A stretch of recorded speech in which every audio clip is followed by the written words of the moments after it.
আমার বাসায় সবচাইতে সুন্দর এবং পছন্দের জায়গা বেলকনি দুটো। তার মধ্যে আমার বেডরুমেরটা, কারণ আমি যখন বেডে বসে থাকি তখন অনেক দূর পর্যন্ত আমি দেখতে পাই। আমাদের মতো ছাপোষা চাকরিজীবী মানুষদের জন্য বিটিআই পারফেক্ট। কি কারণে?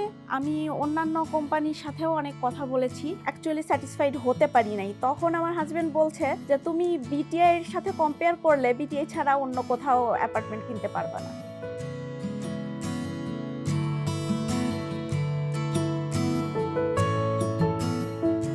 স্ট্রাকচারটা এক্সিলেন্ট এবং বাইরে থেকে দেখে খুবই ভালো লাগে। দক্ষিণ সাইড এবং পূর্ব সাইড দুইটা আমি একসাথে পাচ্ছি। দক্ষিণ সাইডে যেটা হয়, সামারে প্রচণ্ড রকমের উইন্ড থাকে, আর উইন্টারে যেটা হয়, উইন্টারে প্রায় দুপুর ৩টা ৩:৩০ পর্যন্ত রোদ থাকে, খুব মিষ্টি একটা রোদ থাকে।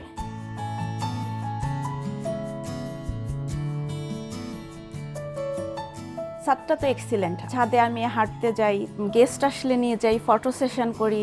আমি যতগুলো অ্যাপার্টমেন্ট দেখেছি বিটিআই নেওয়ার আগে, আমার বিটিআই ছাদের মতো ছাদ ভালো লাগে নাই।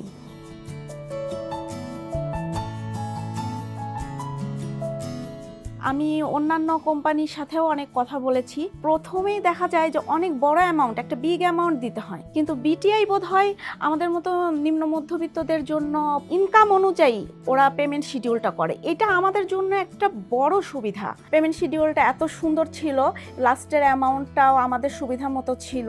আমরা ভাবছিলাম লাস্টে হয়তো লোন নিতে হবে, সেটাও নিতে হয়নি।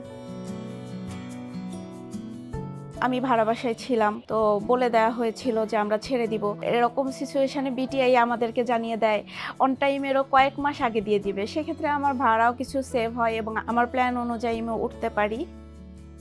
আমার যেটা মনে হয়, অ্যাকচুয়ালি যদি কেউ নিউলি ম্যারিড হোক, মিডল ক্লাস হোক বা হায়ার ক্লাস হোক, বিটিআইতে একটু নক দিয়ে দেখতে পারেন, হতাশ হবেন না। আমার নিজের ভরসার জায়গা থেকে আমি বলছি। আমি বিটিআইকে বলতে চাই আপনাদেরকে অনেক অনেক থ্যাঙ্কসের চেয়ে আমি আসলে হ্যাপি।